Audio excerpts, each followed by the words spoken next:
కుంతి కుమారి తన కాలు జారి రాసింది ఒక భారతం.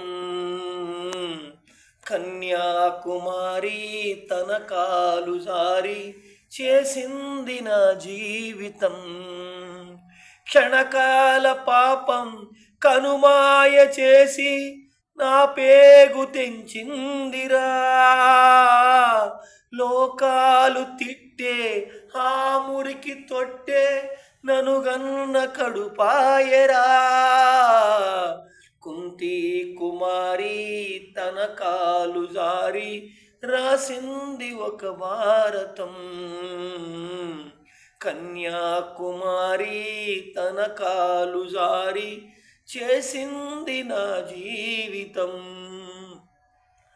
నడివీధి రాళ్ళ గుడిలోన వేసి దేవుణ్ణి చేశారురా. నన్ను అన్నవా